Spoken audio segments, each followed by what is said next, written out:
So today we sit down with James Smith talking about how he's gone from working in corporate to coming into the fitness industry as an in-person PT to today growing one of the most successful online fitness brands in the industry worldwide. He's an entrepreneur, best-selling author. So sit down, enjoy the show. James, how are you, mate? Very well, thank you for having me. Very nice production here at the Crown. You know what, honestly, it happened to kind of fit in with the flow. Like, we were coming back from Queensland, we've had a lot of stuff going on, this acquisition and stuff like that. And we just had to kind of boot my wife and kids out, which I'll hear about later for this, mate. So it's obviously, we value you being here today. To break the ice, last time I was in here was about 3 years ago. And I was with two people that I can't mention and doing things we shouldn't have been doing. Yeah. About 6 a.m. It was my latest night I've ever had in Sydney. But I can't mention them. I'll tell you off air afterwards. Yeah. The one celebrity in my life I met on a night out and we just had a bender. And this is the next time I've been in a hotel room since. Oh, there you go. Half haunted, but half inspired to be back. Too easy, man. Well, look, for those of you guys that, live under a rock, I'm pretty sure everyone, in particular in fitness, knows who you are. You're obviously a personal trainer, you're an online fitness coach. I was actually looking at your Wikipedia today and they said you're the world's fastest growing online coach. There might be a technicality with that because there might have been people that have done it quicker, but then I'll be like, oh, he's not. Yeah. He's not a coach. He's more of a chef. And you know what? Like, I kind of look at you. I remember 8 years ago, and probably you don't know this, but 9 years ago, when you were in Sydney working as a trainer, right? You're at Bondi. I think Bondi Fitness First. No, one of the clubs around. I was at George Street, just down there. George Street Fitness First. Yeah. Okay. And I remember hearing about you back when we had our city gym, and like James, this trainer, he's growing this profile, he's going online. And I think it was like the early days of you really going on social media. And I think, you've really been, from my opinion, like one of the poster people in the industry that's kind of taken social and really used it to leverage a brand, not just domestically, but internationally. Like, tell us, like, how did you fall into it? Like, how did you go from kind of, I know you were in corporate, you went to working out of gyms, building a bit of a brand in fitness first, all of a sudden having this brand?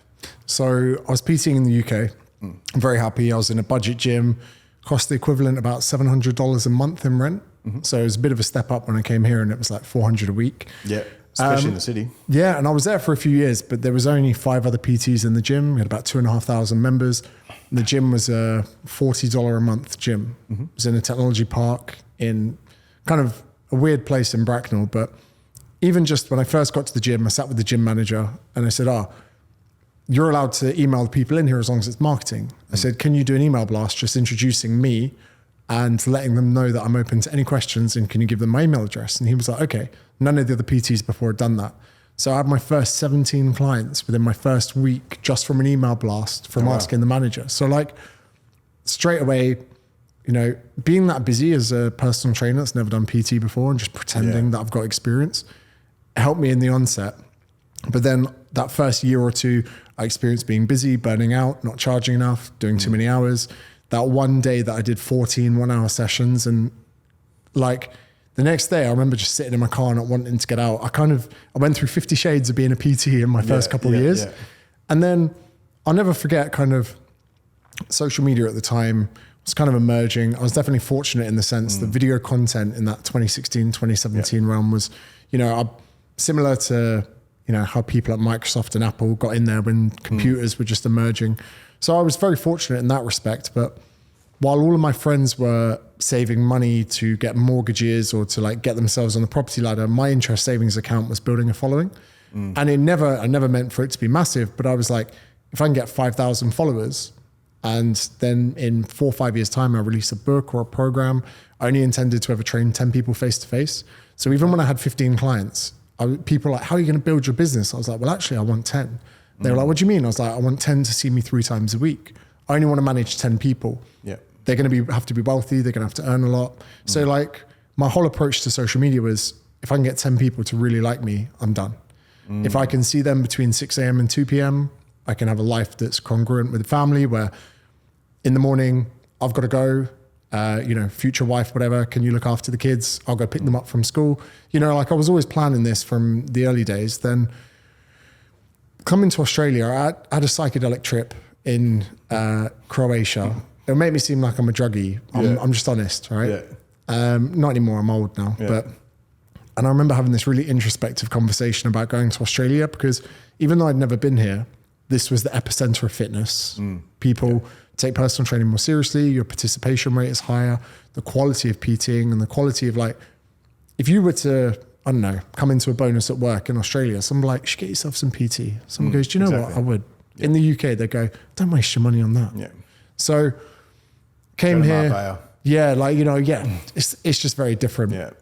So when I came here, interesting beginnings. I got invited by my mates to the beach. I had a couple of friends here from the UK, and one of them said, meet me on the beach, Bondi, 7 p.m. I'm not telling you what it is. We're not drinking. Just come here. So I was like, all right. I don't think it exists anymore, but we did something called No Lights, No Lycra. Have you heard of this? It rings a bell. I mean, I haven't participated myself, but imagine it was in Bondi Pavilion. It was a rave in the dark, completely sober, pitch black for an hour. Oh, wow. Okay. Sweaty, weird. It was like a mad thing. Then afterwards, everyone went to the sea and swam in the sea. Yeah. And a girl there was like, oh, what are you doing? I was like, I'm a PT. She was like, oh, my friend manages a franchise at Fitness First. Let me connect you with him because you're a PT wanting to get a job. Now, I was only on a tourist visa, so you can't get into Fitness First as a pommy tourist. Yeah. If it wasn't for this random girl I met in the sea who connected me with someone that ran a franchise in one of the gyms, I would never have even got into Fitness First. So like this whole initial segment of where everything came from was built by chance. Yeah. And then I joined bit of serendipity. Yeah, like so I started this franchise. Terrible fucking decision. Never got the visa that I was promised. Yeah. It was an awful deal. I won't throw him under the bus, but it put me into George Street. I believe Adam Tracy was one of your clean health guys. He was there. Yep. So I remember as well. Was Hattie there at the time still? No. This would have been after her time. Okay. But I obviously held clean health in high regard because the trainers were just better. And this is the thing. I look at someone like Adam Tracy. I look at some of the other guys from Clean Health. They were more organized. Their programming was better because I knew a lot of the kind of programming that everyone was kind of brainwashed to use the same person. Yeah. And like, I didn't know much about S&C compared to some of them, but I'd look around and see these like busy corporates doing like single arm cable rows. And I was like, this is really time inefficient. I get that you're looking to work on discrepancies. Balance them. Get them on a TRX row. They don't want to be here. Keep going. Exactly. How many, put your feet in a bit easier. I think that's one thing like, and I've come full circle. I mean, I've been in fitness for 22 years. I did 15 years of PT and like 20,000 sessions as a coach, right? And back when I was a coach, I didn't like calibrate the type of clients that I was working with from the context. If I was working with a corporate guy who's like my age now, 40, got kids, got a business, stuff like that, I don't want to go in the gym and do one-arm pullbacks. I just want to fucking lift. I want to sweat. I want to feel good. You know, I want to come out of that session feeling as though I accomplished something. So I think sometimes PTs get in their own way. Exactly. And it hurts their business. And it's dull. And you can tell the PT's not enjoying it. They're not enjoying it. And then, you know, I would always be off the cuff. And I used to get in trouble with this franchise I was with. They're like, that's not in the program. You know, I'd be like, oh, do you want to try something different? I'm like, look, squat rack, there's 2 people waiting for it. I don't want to go over there. Let's go do something over here. And, you know, I'd go, I've only done this with a couple of clients. I'm not even sure if I'm teaching it right. You know, have some fun with it. You know, I'm learning, you're learning. And I'll never forget, just before I started, I was really skint. And because I'd come over, I was on savings, and Fitness First were delayed with my paperwork and I had to start a month later. But to give people an idea of how skint I was, I took a gig doing topless waitering for my friend who was a PT who was also a stripper. And I did it for $50. I went to Coogee from Manly where I was living and I did topless waitering for $50. And I was like, I love it. I couldn't wait to get into Fitness First. Yeah. But I remember a step up. One day I was getting the ferry and I remember like, I was reading a Tim Ferriss book, Tool of the Titans. Yeah. And there was one bit in it where it was like, if someone put a gun to your head, what would you do? And I was like, I would chase up all my old clients, everyone I'd ever done business with. I would get on the phone with everyone. I would try and resell them into what they were doing. I'd re-engage them. I'd ask them for referrals. I was like, why the fuck am I topless waitering when I've got prospects, leads, old contacts? I've even got an email list of 300 people. And what the fuck am I playing at? Going, it was a fun night. But what's wrong with you? So I went back home and I was like, mate, crack on. Like, get stuck into that. You should be making content, not pissing around. And the online coaching business started to bubble a bit. But when I went into Fitness First, in my mind, the online coaching was just something to fill the gap before I could build my PT face-to-face stuff. And there was another coach there called Darren Cartel, who now is one of my best mates. And we've worked together and done loads together. But he takes me aside one day and he was like, are you fucking dumb? He was like, these PTs that used to take the piss out of me, because I used to go live in George Street. Every PT would finish about 8 a.m. and take breakfast. So you'd have like all of the clicky guys that have been there for a while. And I'd get my tripod out and I'd do a Q&A.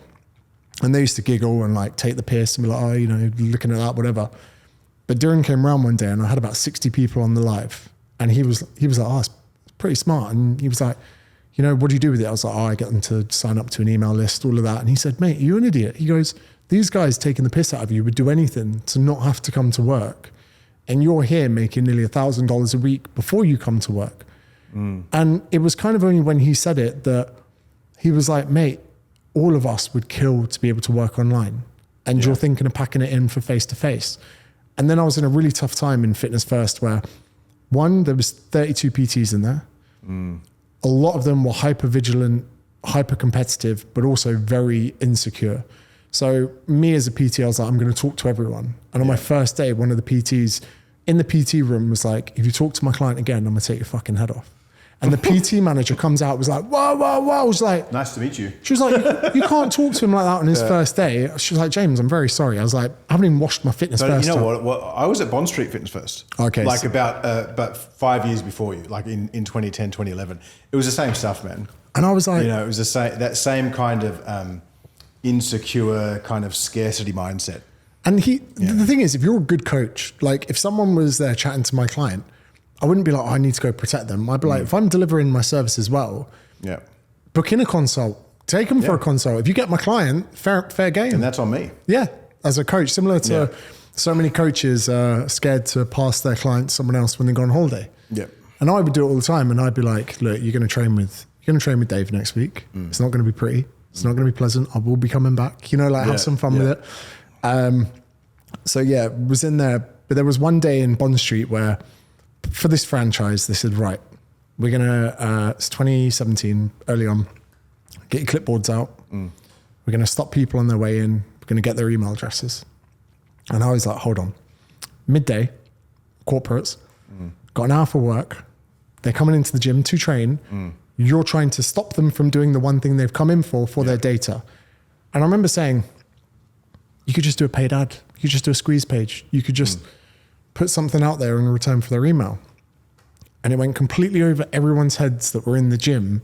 And it was at that moment, I was like, okay, these other trainers are more experienced. They're more organized. They are objectively better trainers.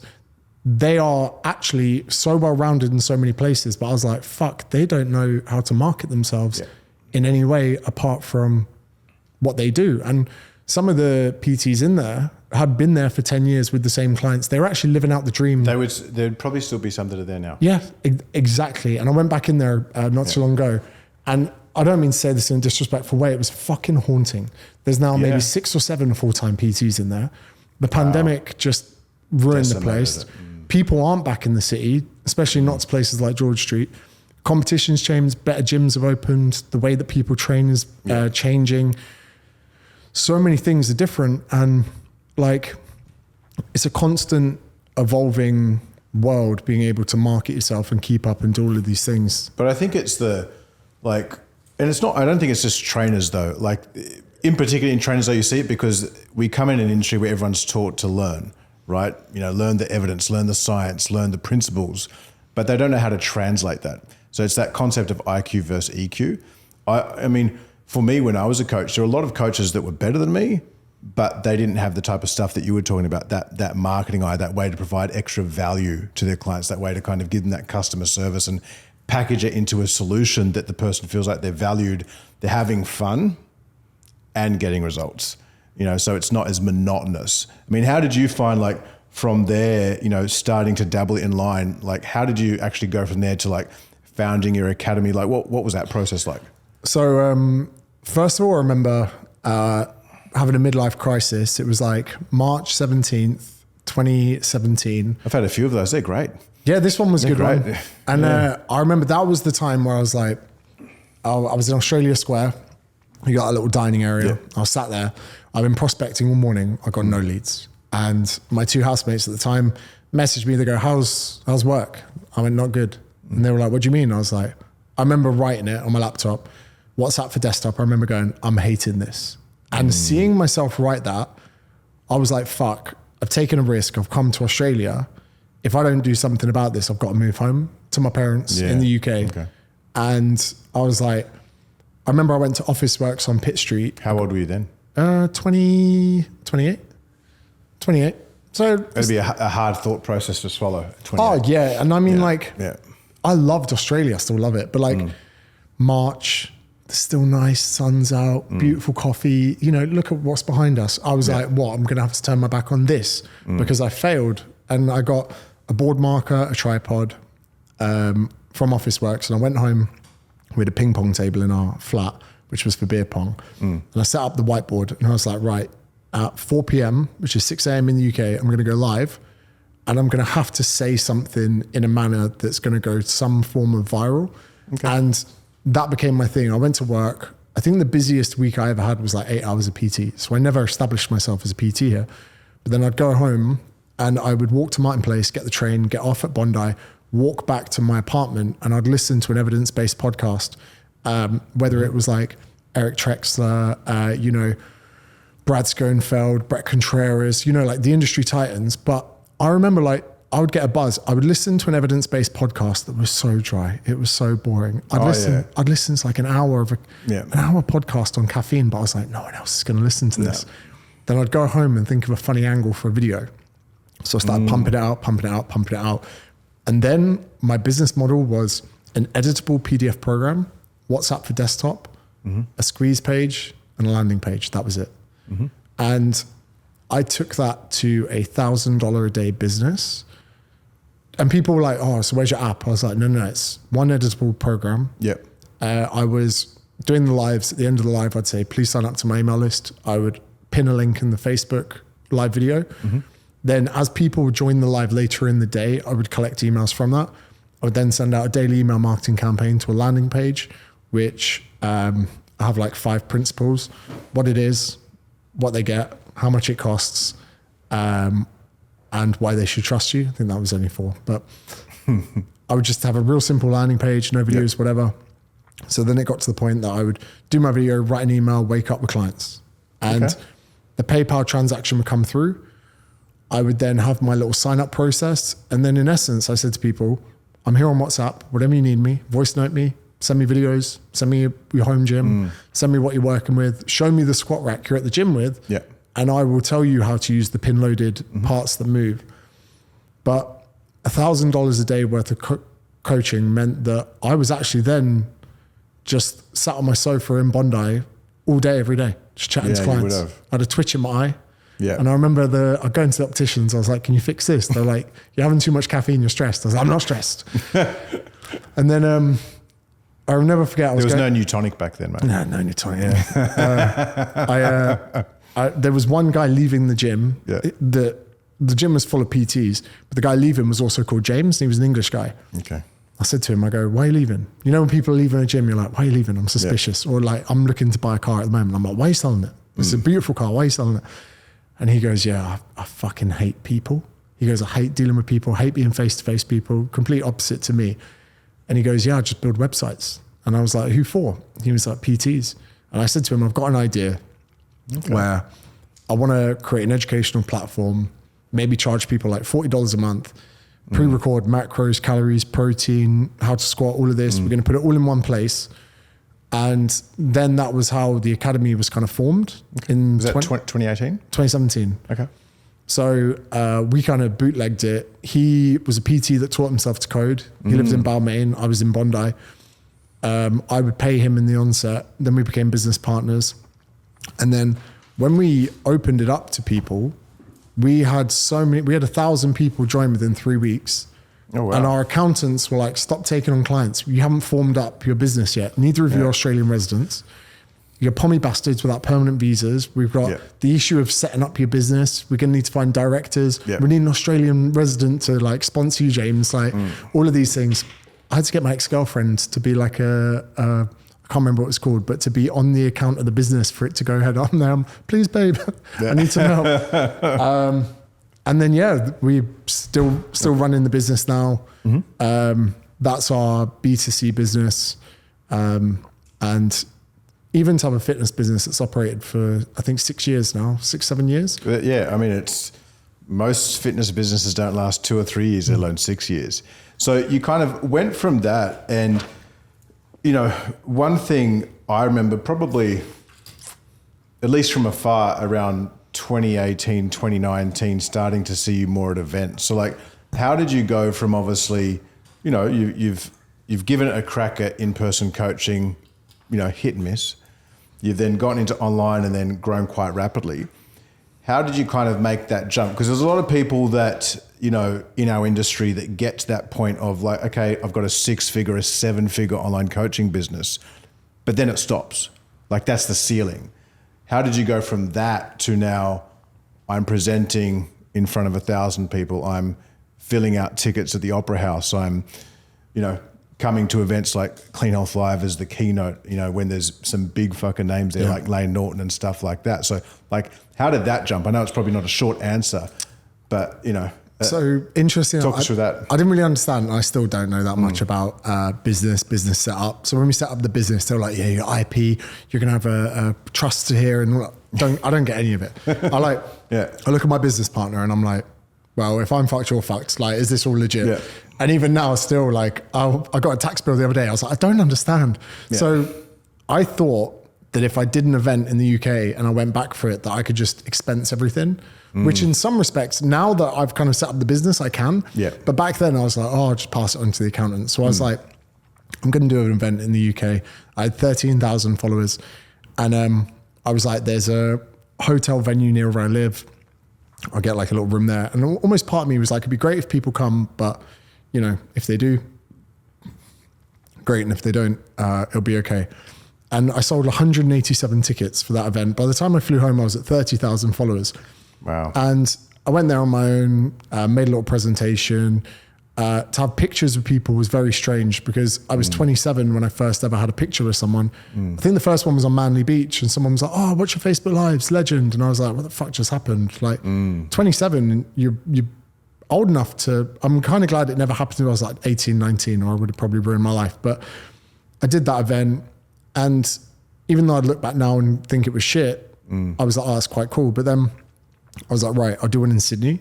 My first one in Sydney, like 8 or 9 people came to, it fucking bombed. And then I did one in Manchester as well. Another time I was back seeing my family and that got about 100 people. Now, net, I think it was profitable because the event here, you know, didn't perform too well.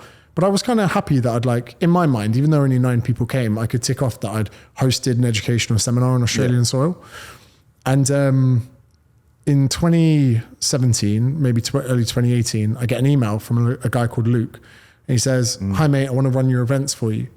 If I fly you to Dubai, will you meet me? And I was like, can we just do a FaceTime? He was like, yeah, that's also fine. I I didn't realize that like when Ticketmaster and people want to book you, they want to like wow you. I was like, it's like, can we just FaceTime? So I say, yeah, sure. And he says to me on the phone, he goes, I've been watching your Facebook Lives. A lot of PTs there I don't resonate with. He goes, if you can hold 2,000 people on a live for, this is the Facebook good days. If you can hold someone for 30 minutes on that, I think you'd be good in front of a crowd.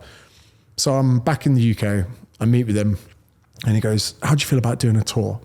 He goes, 12 venues around the UK. I said, yeah, okay, I'm up for it. He goes, good, I've already booked it. So he'd already booked 12 venues. He comes from like a music background. And he was like, when you have an up and coming artist, you go out and he goes, you actually go to places, you're not going to make any money, probably not going to have enough there to cover your costs. But to him, he wasn't fazed by it. So round 1, we did like Leeds, Manchester, Maidstone, which is like a weird place in the UK. Some of them had 40, some of them had 90. And we would get like cool theaters and like cool places and we would lose money and we were traveling around. I don't think anyone's insane enough to do those rounds where you don't have anyone there. Yeah. And he kept saying to me, next year they'll bring a friend or two. And like that was his main thing. So then The following year, we did like a Christmas one. I was back at Christmas, seeing my family. He goes, let's go to these places. Again, we would bring like friends and other people. We would interact with the crowd. They'd be drinking. There'd be like inappropriateness. It was like, it was an educational talk, but it was kind of a weird hybrid of like a mixture of everything. Then when the first book deal came along, we were like, oh, how can we take the most poignant points of the book and bring them to life as a live event? And then afterwards, we'd sign books, we'd do selfies, we'd go out to a venue afterwards, we'd have an after party. Let me jump in there for a sec. The events, and I can relate to the part there about like doing events and kind of, it sounds like you guys really did it just to get the brand out and build that community. Yeah. And build that environment. So like so many people were like, okay, if I want to do an event, we want to do it to make money. And he goes, well, that's really short-sighted. He goes, I agree. Because Luke as well came from a festival background where he lost money year on year doing his festival. It was like the 5th year running the festival was profitable. Yeah. And no one's crazy enough to do things that way. I'm sure even like in the infancy of like the clean health events, like people are like, oh, if we're not going to make enough money, let's not do it. This year, the first one, like we'd done workshops, but workshops and events are two different things. An event is an experience. A workshop is, I'm going to learn. And so we did our first event this year. It literally came from a discussion, and then I'm like, we're doing one in 12 weeks. And the team was like, what? And then 12 weeks later, we did our first one. We got to the event at a loss, but at the event, because we already had a product ecosystem behind us, that's where we made our revenue. Yeah, okay. So I was like, well, I'm just going to try this. The worst thing that happens is we get a bunch of people together, we create all this content, and we go away with a bunch of marketing footage.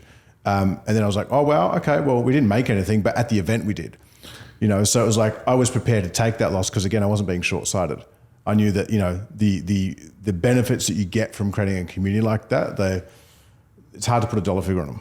It's also, it's interesting how poor a lot of fitness events are. So there was one in the UK called Body Power, which I was invited to speak at. And although the event was great and it served a fantastic, fix for so many, there was loads of people in steroids walking around in stringy vests. And then there were some incredible evidence-based fitness speakers. And there wasn't even good audio in the room they were speaking. And I was like, we don't actually need the guys on steroids. We need these guys here. There's a guy who educated everyone that fasted cardio wasn't superior. This guy broke down the insulin hypothesis, and I remember, again, Luke has his events team and he said, let's do a fitness summit. So we had an IFS. Okay. So it's his events team kind of thing. Year 1, Barcelona, 2019.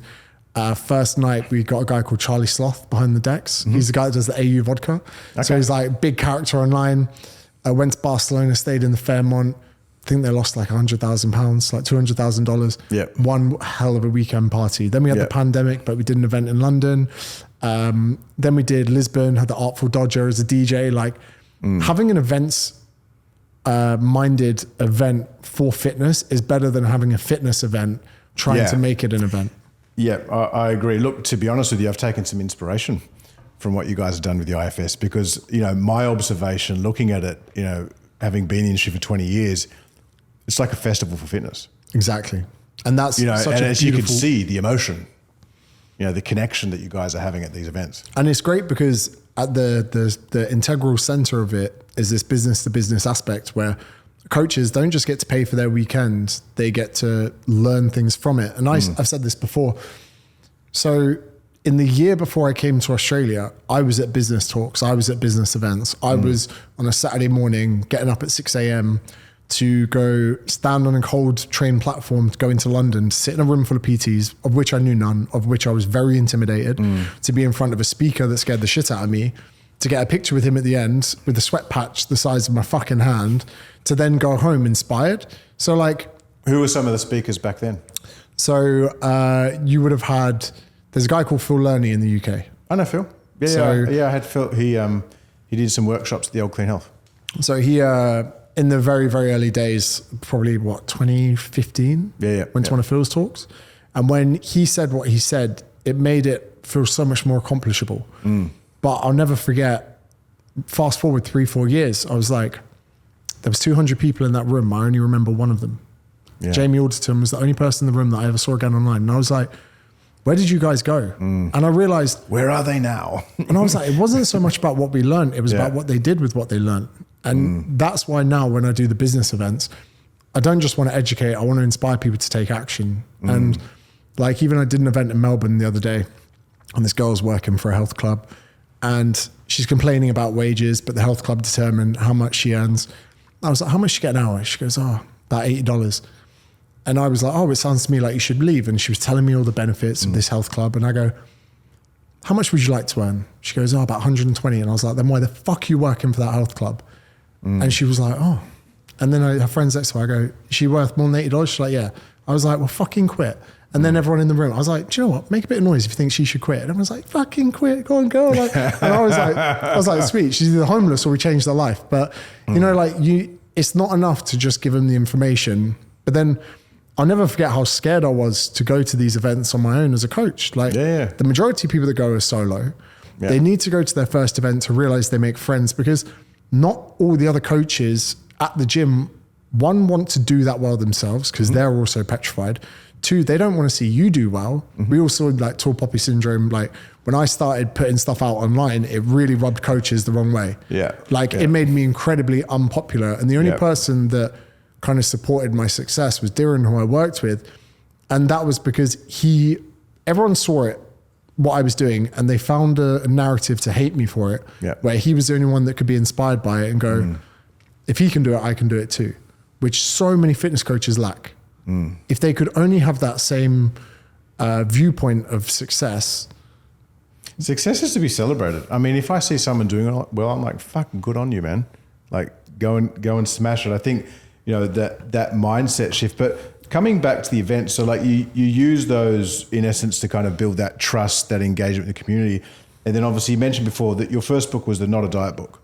And I think you released that in 2020 or 2019? Really early 2020. Yeah, and pre-COVID. Yeah, then I remember, signed with the publisher. If you self-publish, you're going to make more money. But I remember our publishers being like, I was actually on a book signing tour in Ireland, and all my best mates came and surprised me at the book signing. And they're like, we're going out in Dublin. I was like, fuck it, I love a night out in Dublin. Just I'm signing the last 3 books. My mate comes over and goes, you're getting on a plane tonight. You're doing Piers Morgan tomorrow? Wow. Then I was excited, but then my manager was like, there's a chance you might not be. They're getting you on standby. I said to him, what do I do? He's like, you're fucking going to London. He's like, I don't give a shit. He's like, if we went out and partied tonight and they wanted you. So I was like, cool. So 3 or 4 of my best friends went out in Dublin, had a great night, and I'm on a plane, but he came with me. He was like, I'll come with you to London. We stayed in this shitty place, Shepherd's Bush. And the whole idea, he said to me, this is Luke as well, he goes, this is the angle they're going to try and fuck you over on. It was a body positivity and fat shaming thing. Yeah. And the TV company were like, we want you to fat shame Piers on TV. So I agreed to it, but I was like, I'm not fat shaming Piers on TV.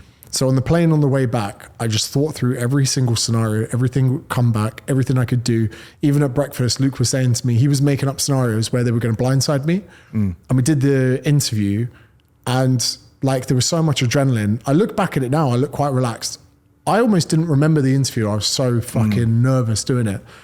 And I get off and he gives me this massive hug and he was like, you fucking nailed it. And we sat in the green room and he was like, I would have written the book for free for that interview. So the bonus you got, the signing fee, everything, fuck it all. You just had 9 minutes going head to head with Piers Morgan on TV. We sold 12,000 hardbacks just from that interview, which secured us the #1 bestseller slot, which we weren't sure we were going to get. So then like you have this crazy world where you're like, okay, we chose financial shortcomings with the events to build the community. We chose financial shortcomings with the publisher to get the exposure. Like there are all these little chess plays that had to go on.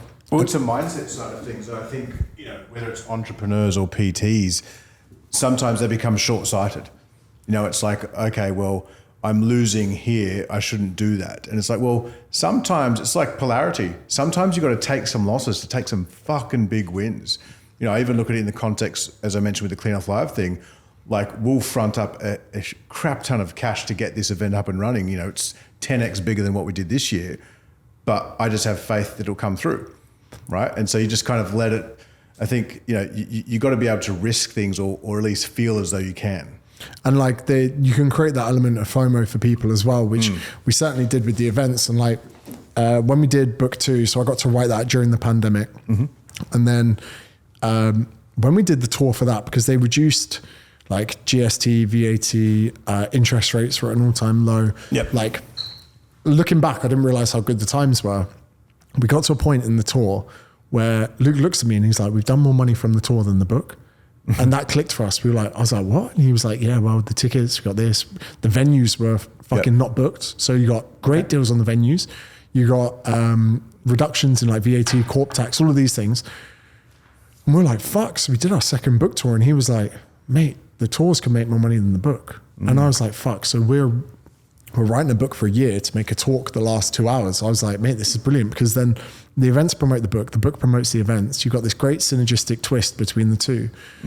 Then for How to Be Confident, which was a very fun one to write, the live show came together because now I was on my 5th tour. So I did the first one where we just got pissed with everyone. The second one, the Christmas one, got pissed with everyone. Then we did book 1, book 2, then book 3 tour. Like I never realized how much we'd improved our like stage presentation, like just everything from it. And then we did Hammersmith Apollo, which was 3,500 people. Wow. And that was fucking crazy. But the wildest thing was, so like, it was a big event. I was looking forward to it. Actually, one thing to do with this drink, like we were saying before, I hid a can of Ghost. Yeah, I might have a bit now. Yeah, I'm. My one thing for events is that I'm well primed to talk. Yeah. So, new tonic, don't worry. And I hid this can of Ghost in the fridge, and it had like Alpha GPC and these other nootropics in it. And I thought someone had drunk it before the event, and I was like, oh, you've just ruined the whole night. Just ruined the night for me. And then I found it and I was drinking it. But then Luke walks in, my mum and dad, never been to an event. Oh, wow. That's pretty cool. Well, they actually came to that first one with 180 people. Yeah. And I went home after. I was quite proud of myself. And my dad goes, well done, son. Proud of you. Me and your mum left at halftime. It's not really our thing. So then it's their first ever event. And in this talk, like, it's not just aspects from the book. I'll go from like, it's like a TED talk with fingering jokes. So there's one part where I talk about how giving up wanking could have helped me when I was dating when I was younger. And he says to me, he looks at me, he goes, your parents are in the crowd, but you got to keep in that segment about Becky and about wanking. And I was like, oh, for fuck's sake, it's going to be embarrassing. But then you get people that, you know, people in TV, people, music artists, whatever, comedians that are like, how the fuck did you sell out the Hammersmith Apollo? They're like, and I had a comedian come to the show and he goes, he looks at me and he goes, Kay Kurd, his name is, he goes, do you know what? He goes, do you know why you're lucky? I go, what? He goes, they don't expect you to be funny. And he goes, me as a comedian, I have to be funny. He goes, you as a PT, they don't expect it. So like, and the same goes for people like, you know, like Lane, like Sebastian Oreb. Sometimes they crack a joke and you're like, oh, what a bonus bit of content to have. Over delivering. Yeah. So like Seb being inappropriate or whatever it is. So trying to find that mix is definitely like an art form, but it also, you know, you forget as a PT, you're a professional speaker in hour intervals throughout the day. Like you're having to take on, you're having to be reactive, you're having to deal with people's emotions, you have to prod them, you're having to challenge them.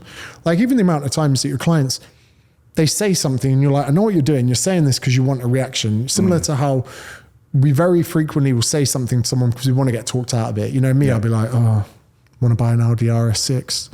And then they tell you to buy it. You're like, mate, you're supposed to tell me not to buy it. You're supposed to tell me it's a waste of money. You're supposed to, but your clients do it to you too. So we've got so many coaches, trainers, where they're, you know, vocal, personal, all of these skills they've been developing for years on the floor. But then you give them this kind of weird separation between the crowd and the stage and it cripples them. So do you think that, and I mean, it probably, I know you expand on this in your book, you know, what is confidence, right?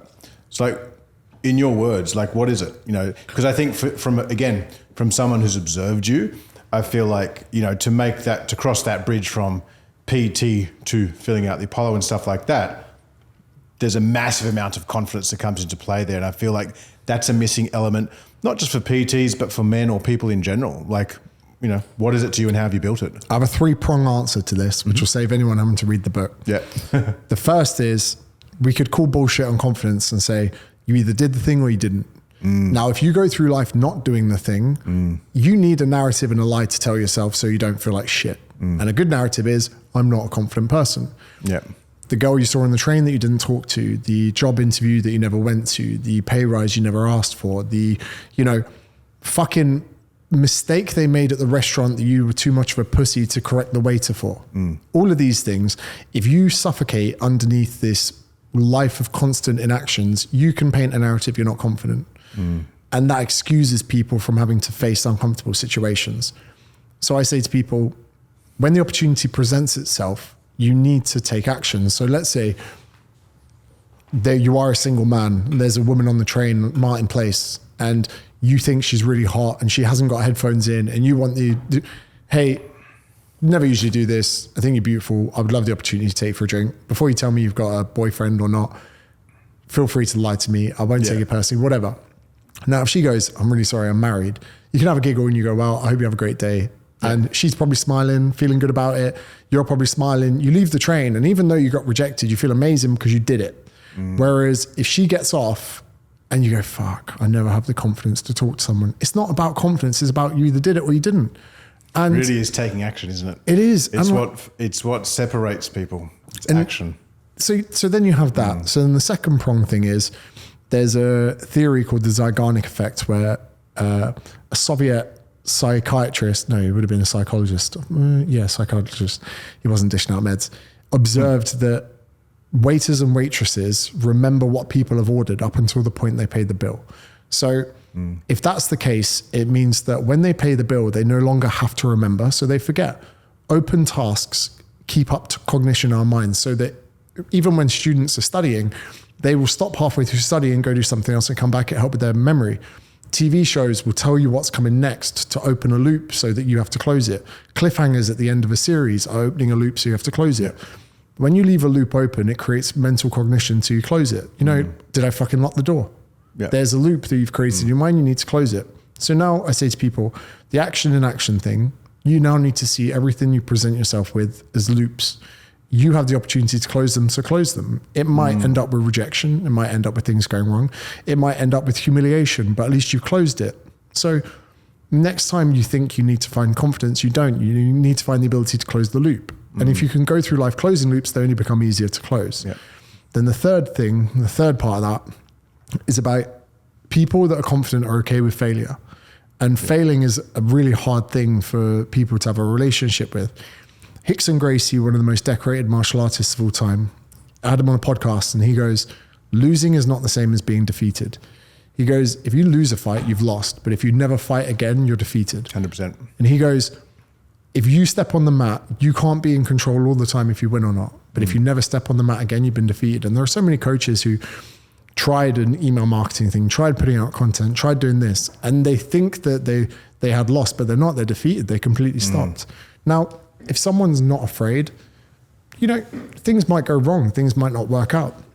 But if you can change your mindset to deal with losses as being fine, you need to lose for a very long time before you win. One of the best wrestlers ever in America, he's like, I'll shoot, you'll sprawl, which is a defense. And he goes, but at one point you're not going to be able to sprawl anymore and I'm going to still be shooting. He goes, then I'll take you down. And I was like, that should be everyone's fucking offense. Boxing, you just got to keep jabbing, keep jabbing, keep jabbing. No one can defend forever. And I'm not saying that you're attacking your prospects or your clients, but you need to be tenacious. You need to be wholly. Have you always had that mindset? No, it takes training, but you build up some tolerance there, and also then the more successful you are, the more hate you get, the more criticism you get. I think that's a big one that stops a lot of people. It's the tall poppy. So it's like the more speed you generate, the more dangerous it is as well. So there are so many caveats to this, and so many different ways you're going to get hit from different angles. But you need to you need to stay on course, and you need to keep being tenacious with it. Which is why another reason why I love training jiu-jitsu, which I speak about a lot. But it's the same in that realm, where if you don't keep getting better, someone else will. Yep. And they'll progress and you'll watch them overtake you and you won't be able to beat them. You need to stay in your own lane. You need to keep developing your own things. And you need to have this kind of mentality. And you'll be aware of this more than me, but a lot of business owners, solopreneurs or whatever, so many of them have an opportunity, not just for themselves, but for their families, for their partners, for their kids. And like, if you look at the world now, this is a really savage thing to say. The separation of wealth is only becoming bigger. You need to pick which side you want to be on. 100%. And like, I'm not on that wealthy side yet, but I want to be, because I want options. I want accessibility. I want people in my life to not have to worry or to have these issues. And like, I say when it comes to that, it's like, whatever you're doing, you want to have massive passion for it. So you're obviously massively passionate about what you do. But I find for me, having that plus my why, for me, my why is, yeah, sure, I want to create change in the world, but I want to create a safety net around my family for generations to come. So that with everything that's coming into the world, whether it's AI, whether it's this, whether it's that, blah, blah, blah, they've at least got some level of security around them. That's a big why for me. But I think a lot of, whether it's a trainer, entrepreneur, whatnot, they just, coming back to your point, it's the inaction. They're not willing to put it all on the line to do that. And everyone has, I think, a different pendulum for risk, 100%. And even another analogy here is, I never even really understood jiu-jitsu till I was 28. Now there are black belts who are 18. Then at 28, the first year or so was very difficult, but then I was like, I'm going to become a black belt. 10-year journey minimum. Yep. And then as you progress and you get better, I realized the more you work at it, the more you study, the quicker you can become better. And then I was like, I can take that same mentality into everything. Yep. Before we started recording, I was like, ND filter, Rodecaster, cameras, A7S, whatever. I actually now want to become a black belt in every endeavor in my life. Yeah, so whether it's copywriting, landing pages, focal lengths on the camera, different brands, because I proved to myself in one area of my life that I can work toward, and I might never get my black belt, but the process of working towards it, It was a mentality. It's an attitude. Yeah. It's an attitude, I think. And people, when you're in the gym and you're lifting weights, you kind of don't really feel like you're making progress. You might get stronger here and there, but there's so much noise and bullshit and steroids and fakeness and all of this, and the fitness industry succumb to it. To remove myself from that and go into martial arts and to be a purple belt and be 6 years in and to be making true progress. And then the best thing is, so many people that get their black belt go, this is where it begins. You've just got past the first part of noise. Now this is the rest of your journey. So even the amount of people that get to the point where they're like, I just want to be able to afford a nice house, nice car. Then they get that and this is where it begins, mate. You now got to pay off the mortgage. And then I honestly, after, the acquisition yesterday, I feel like 22 years in, it now begins. Exactly. 22 years into fitness, 16 years into clean health. I feel like it actually begins now, which is I told someone that yesterday and they're like, huh? But I'm like, it's because I don't place limits on what is possible. And, for me, it's like, I like putting myself in situations where I'm uncomfortable because it forces you to grow or not. And I find that, when you put yourself in those situations where you feel a bit nervous, you feel a bit anxious, I'd rather lean into it than away from it. And I think, that's a mindset limitation, as you spoke about before, that just a lot of people aren't at yet. And obviously, I still shit my pants all the time, right? Any account with blue tick messages me, I get nervous. Even it's so crazy. It's not a facade, but it's a lot of reprogramming. The emotions I face the same as everyone else's. It's just how I deal with them. I'm uncomfortable at times. I don't want to work at times. I don't want to wake up sometimes. I don't want to wake up. That's a bit much. Don't want to get out of bed. That's what I mean. There are days, but then it's how you deal with those emotions. 100%. So many people feel these emotions of fear, insecurity, or, looking at a camera and saying something. I'm like, okay, cool. That is normal. Now let's get to the next point. Similar to when people first start training, you get, I can't lift anymore, but you probably can. Oh, there's 2 more reps. Yeah, fucking pussy. I told you, you had that in you just didn't do it. And I think people need to summon that upon themselves. And another thing that's crazy is how competitive some people can be in one domain of their life, but they can't bring it across. Yep. So you see guys who will starve themselves for 20 weeks to look better than someone else, but they won't put the work into their business or sit in front of a camera. Same way in jiu-jitsu, you got guys who are world champions, but they haven't even got a fucking sales funnel. People are masters in their areas of their lives. They just need to take that. And some physique competitors, if they just put half the effort they did into one thing, into their business, they'd be here doing this podcast, not me. Exactly.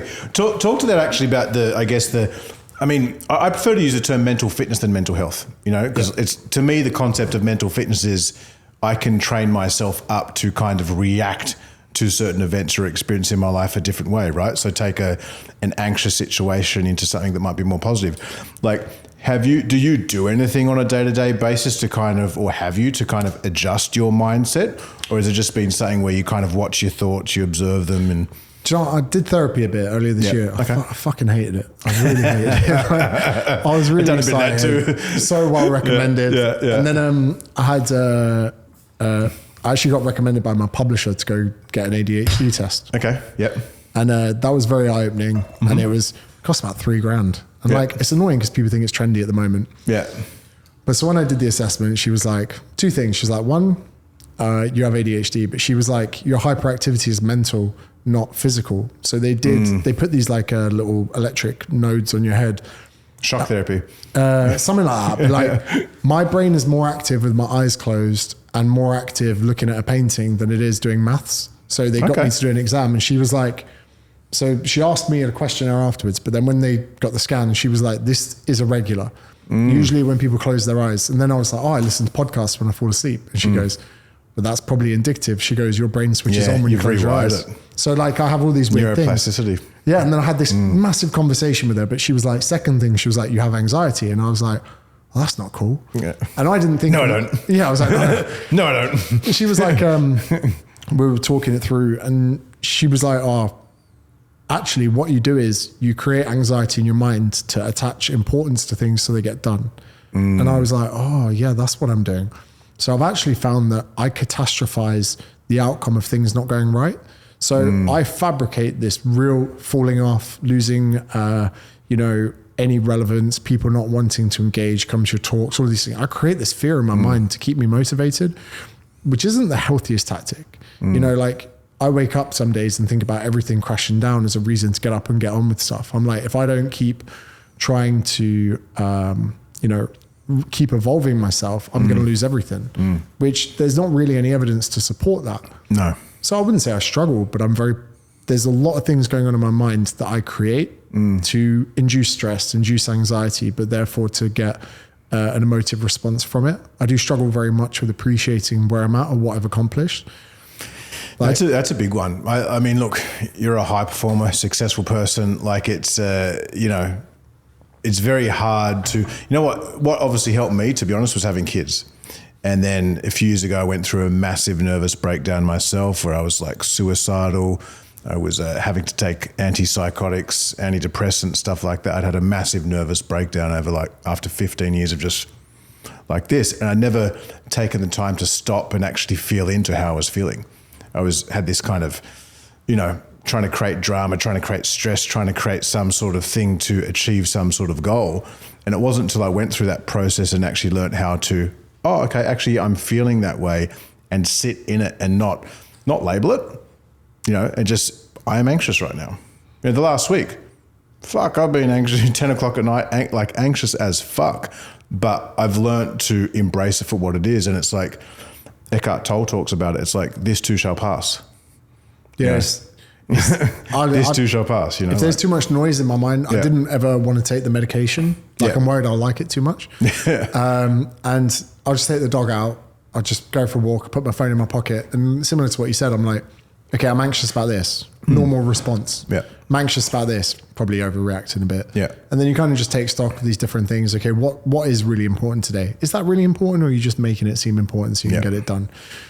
So there's always continual work, but the work being done versus the problem is like a net positive, whereas some people don't do enough work. And that's where things can become an issue, where you're not, you're trying to rev the engine too much for the amount that you're looking after it. And there always has to be balance. But I think my life's very chaotic in that sense that, or my mind's very chaotic. I'm very disorganized, right? So to anyone listening to this and you think you haven't got your life together, you're very disorganized. I'm more disorganized than you, but after a while you can make it work. Yeah. I'm very lucky to have dependents in the same that my manager will, he'll message me at 7 a.m. You have a podcast, 8 a.m. He knows I've forgotten. Yeah. He knows I've completely forgotten. Yeah. My missus, I'd be like, I have the dentist on Tuesday at 3. You know, I've got these people around me that now they know when I tell them, I'm not telling them, I'm asking them to please remind me. Yeah. Like, you know, I'm like, oh no, it's Thursday. They're like, it's Friday. I'm like, fuck. So you don't, I think like the craziest thing is to all of this, you don't have to be organized. You don't have to be particularly well skilled. You don't have to be like, you know, all you really need is to want it. Like, I can't express that enough. I didn't do well at school. The only reason I would handle myself well on a camera is through doing thousands of hours. Even the same as like doing a podcast. I've done hundreds of episodes. Like, people were always... I know you were telling our videographer here, you know, every bitch way of technology up here. There you go. Just like, but I think if you can be interested in it, and like everyone's always wanting to progressively overload their knowledge in the gym. Just take that and put it into other areas of your life, and everything just becomes so much easier. Agreed. Like, an interesting tangent I never really realized, I said this just before, was about YouTube was always like my lagging platform. And I always thought like, oh, you know, just don't know the platform that well. I had Dunning-Kruger effect on it. I had 1 million followers on Instagram, but no one's watching my YouTube content. I thought it was just my audience. It wasn't. I was just putting out completely the wrong content. It was shit. I wasn't man enough. I wasn't educated enough. I wasn't the man I needed to be for that platform. So to be at a place where you've got a nice house, you've got a lot of followers, your business is doing well, and then to join a course and actually start studying again.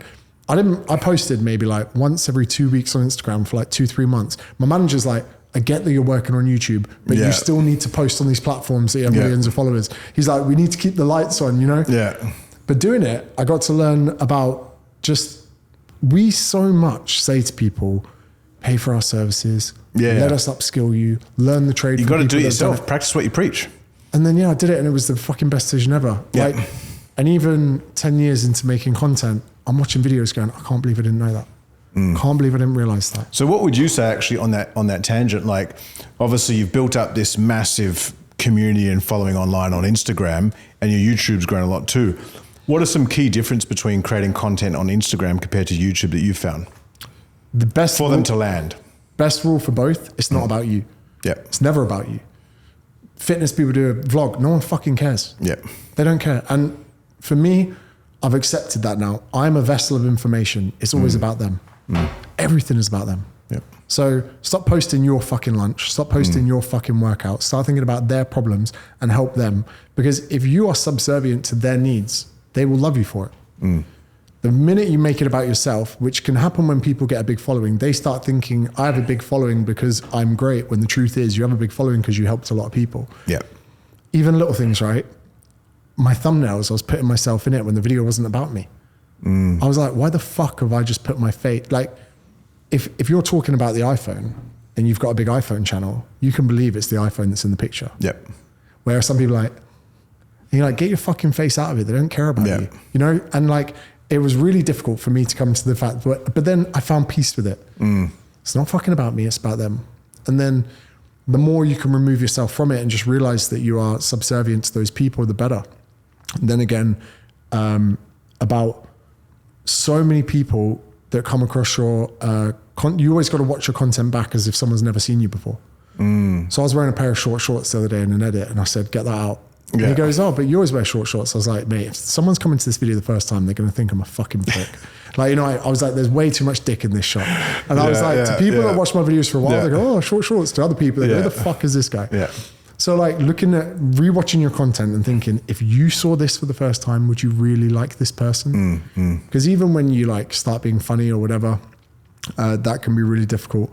How would you say your approach differs for Instagram compared to YouTube? So like obviously those core principles you keep, but is there a different kind of delivery mechanism? There was a point on Instagram where videos had to be 59 seconds. And I had to become a real prick in the videos, because how else would I keep growing my brand? So instead of being like introduction, nuance, topics, takeaways, principles, whatever, I had to just go guns blazing for 60 seconds. He's a cunt, all of this. And then I look back now at those content and I hate who I was for it.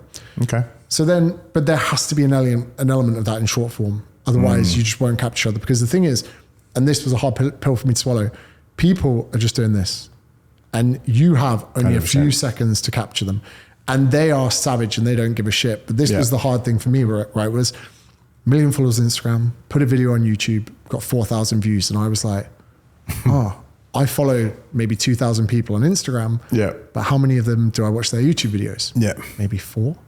So I was like, people have served your content based on the algorithm. They're not going to look for it. I was like, if you can make a piece of content that there'll be 8 videos in front of them, they pick yours, that's the real flex. And also I came to realize that when a subject is really important to me, I will find a YouTube video and I'll actually put the phone down as I'm listening.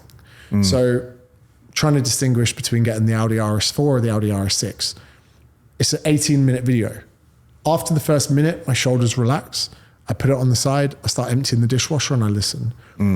That way of communicating with people, I think is so elite, and almost 1,000 views in that way is more valuable than 50,000 views on a short or a reel. And for me, I was like, I want to have an emotional connection with someone that goes beyond just the funny reel or 60 seconds. But I still need to keep catering to the people that don't fucking want to listen for 10 minutes. Yeah. They just want 45 seconds. Like, oh, that's interesting. So now I'm finding that I have to create content for both people. Similarly to, say there's a subject, say Lane Norton talking about sweeteners in a beverage. Some people want the 8-minute breakdown. Some people want the 90-second version. Yep. Okay. And depending where they're having that argument, they might be having it at the kitchen table. So there they need the short. But then if they're going to do a video on it themselves to present to their university class, they're going to want the long one. So many different people are in so many different behavioral habits that you don't want to change the habits, you want to cater to them instead. Same way that I'll never post a link to YouTube on my Instagram, because if I've made a video that's 12 minutes long and you're out for dinner with your wife and she takes the kids to the toilet and you're sitting there and you're having a bit of garlic bread and you see my story and I go watch this video, it's fucking amazing. You know, James posted a video, you click on it.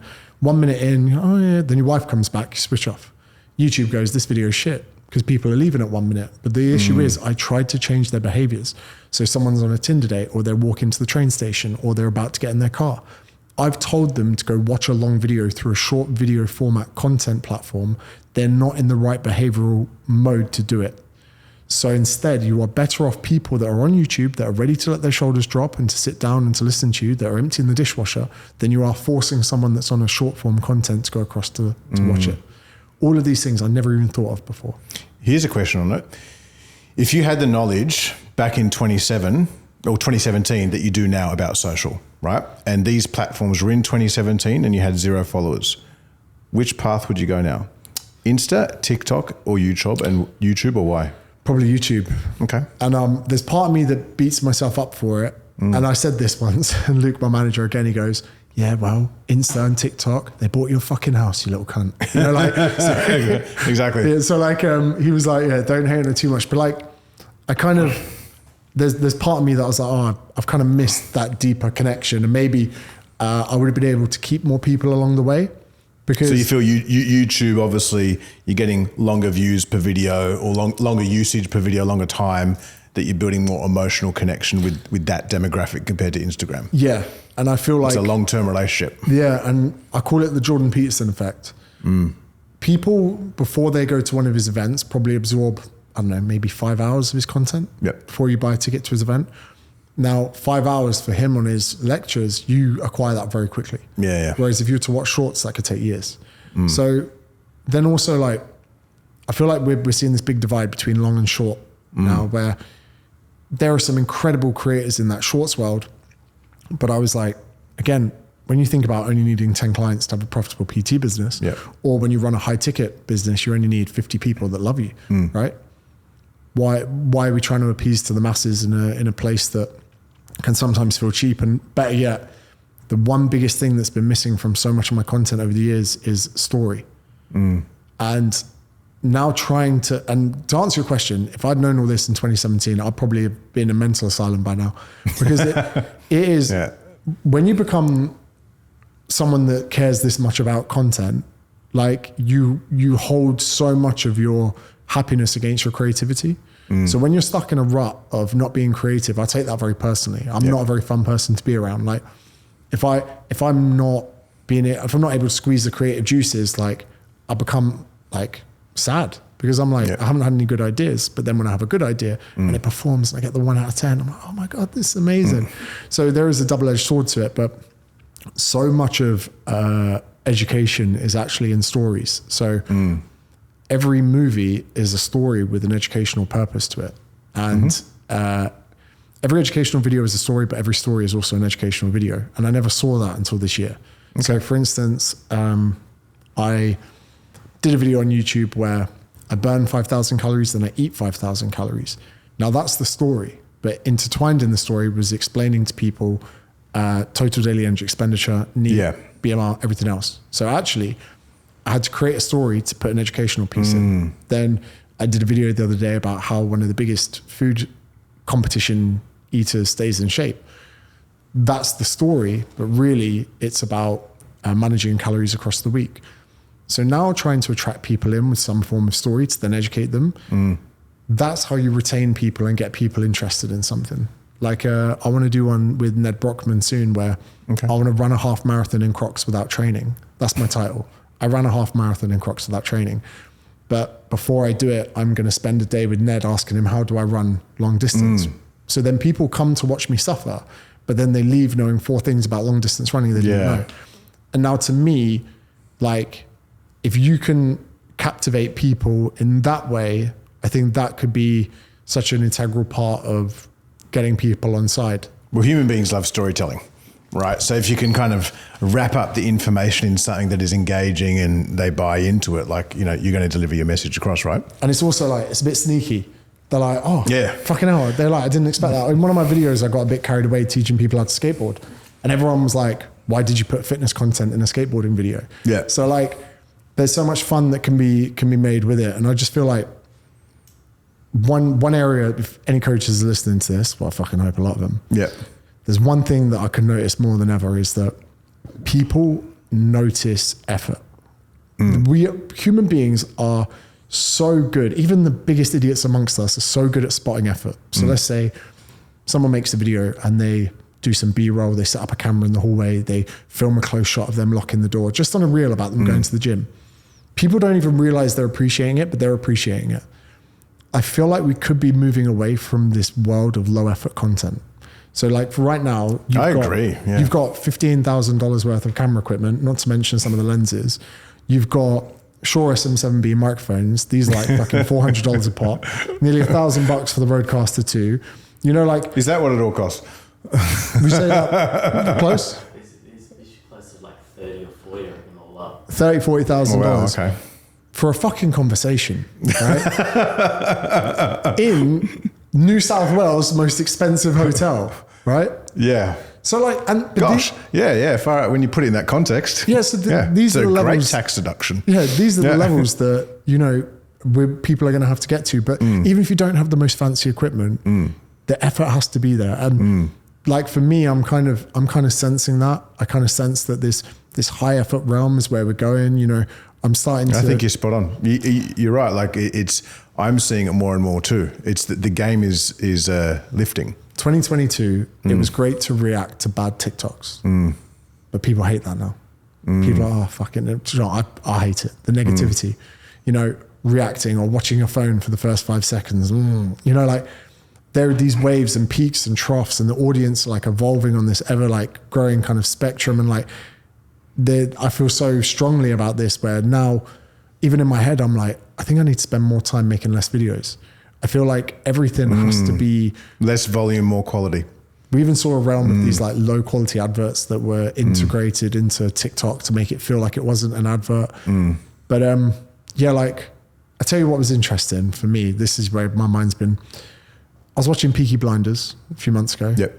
And there's one scene where they just walk across the street and there's some pyro and some fireworks. And I stopped and I said to my missus, you got actors, you got extras, you got costumes, health and safety, we've got pyro, we've got this massive film set.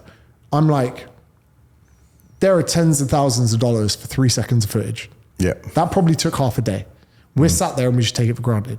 I was like, we don't ever need to produce content at that level. But when someone doesn't move something out the fucking background or make their bed for a video, I'm like, come on, bro. Like, when people shoot Oppenheimer and all of these scenes and all of this stuff, like, there's so much that goes on behind the scenes to make things look good.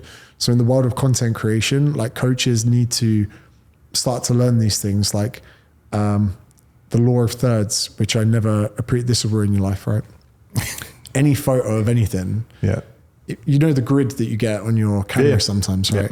The way they position things into the grid corners, or like if you had a landscape with a tree in it, the tree would be perfectly off to one side at a third. It would never be in the middle.